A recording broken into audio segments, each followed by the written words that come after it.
Cyan விக்ரமோட Thangalaan படம் release ஆகி தியேட்டர்ல சக்சஸ்ஃபுல்லா ஓடிக்கிட்டு இருக்கு. கோலார் கோல்டு ஃபேக்டரி உருவாகிறதுக்கு முன்னாடி அந்த நிலத்துல வாழ்ந்த மக்கள் என்னெல்லாம் பிரச்சனைகளை ஃபேஸ் பண்ணாங்க அப்படிங்கறத மையமா வச்சுதான் ரஞ்சித் இந்த படத்தை எடுத்திருந்தாரு. இந்தியா ஃபுல்லாவே பேன் இந்தியா மூவியா தான் ரிலீஸ் பண்ணணும் அப்படின்னு தான் பிளான் பண்ணாங்க. ஆனா ரிலீஸ் பண்ணும்போது சவுத்துல மட்டும்தான் ரிலீஸ் பண்ணாங்க. அப்படி சவுத்துல ரிலீஸ் ஆன தங்கலான் படம் ஹிந்தில ரிலீஸ் ஆகுறதுக்கு முன்னாடியே பாக்ஸ் ஆபீஸ்ல 100 கோடி கலெக்ஷனை கொடுத்துட்டு இதை ப்ரொடக்ஷன் ஹவுஸே அபிஷியலா அப்டேட் பண்ணாங்க. இந்த அப்டேட் வந்ததுக்கு அப்புறமா தான் செப்டம்பர் 6ஆம் தேதி தங்கலான் படத்தை ஹிந்தியில ரிலீஸ் பண்ணாங்க. தமிழ் ஆடியன்ஸ் இந்த படத்தை எந்த அளவுக்கு கொண்டாடினாங்களோ அதே அளவு ஹிந்தி ஆடியன்ஸும் இந்த படத்தை பயங்கரமா கொண்டாடினாங்க. மகாராஷ்டிரால கூட ஒரு 200 பழங்குடியின பெண்களுக்கு தங்கலான் படத்தோட ஸ்பெஷல் ஷோ ஒன்று போட்டாங்க. அது கூட சோசியல் மீடியால வைரல் ஆயிருந்தது. தெலுங்குல தங்கலான் படம் ரிலீஸ் ஆனதுக்கு அப்புறமா ஃபர்ஸ்ட் வீக்கை விட செகண்ட் வீக்ல ஸ்கிரீன் அதிகப்படுத்தியிருந்தாங்க. இதை ஸ்டூடியோ கிரீன் அபிஷியலா அப்டேட் பண்ணியிருந்தாங்க.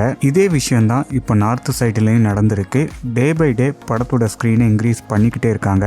அந்த அளவுக்கு மக்கள் கிட்ட இருந்து அபாரமான வரவேற்பு இந்த படத்துக்கு கிடைச்சிருக்கு. இதுக்கு ப்ரொடியூசர் ஞானவேல் ராஜா ரியாக்ட் பண்ணியிருக்காரு. அவர் என்ன சொல்லியிருக்காருன்னா, தங்கலான் படத்துக்கு ஆடியன்ஸ் கிட்ட இருந்து கிடைச்ச ரெஸ்பான்ஸை பார்க்கும்போது ரொம்பவே வியப்பா இருக்கு. தங்க சுரங்கத்துல வேலை பார்த்த பழங்குடியின மக்களோட கதையை இந்த தேசமே கொண்டாடுறத பார்க்கும்போது ரொம்பவே மகிழ்ச்சியா இருக்கு. நார்த் சைடுல நம்மளோட கலாச்சாரத்தையும் கொண்டாடுறாங்க. இப்ப ஆடியன்ஸ் எல்லாருமே இந்தியாவோட எந்த பகுதிகளில் நடக்கிற கதையை எடுத்தாலுமே இன்ட்ரெஸ்ட் காட்டுறாங்க. ஸோ அந்த கதைகளை உண்மையா சொல்ல நினைக்கிற கிரியேட்டர்ஸ்க்கு இது ஊக்கமா அமைஞ்சிருக்கு அப்படிங்கிற மாதிரி ஞானவேல் ராஜா சொல்லியிருக்காரு. தங்கலான் படத்தோட இந்த சக்சஸை பத்தி உங்களோட கருத்துக்களை கீழே கமெண்ட் பாக்ஸ்ல கமெண்ட் பண்ணுங்க. விக்ரம் பொறுத்த வரைக்கும் இப்போ அருண்குமார் டைரக்ஷன்ல வீர தீர சூரன் படத்துல ஒர்க் பண்ணிட்டு இருக்காரு. படத்தை 2 பார்ட்டா ரிலீஸ் பண்ண போறாங்க. ஃபர்ஸ்ட் பார்ட் பொங்கலுக்கு ரிலீஸ் ஆகும்னு அன்அஃபிஷியலா அப்டேட் பண்றாங்க. ஆனா அஃபிஷியலா இன்னும் கன்ஃபார்ம் ஆகல.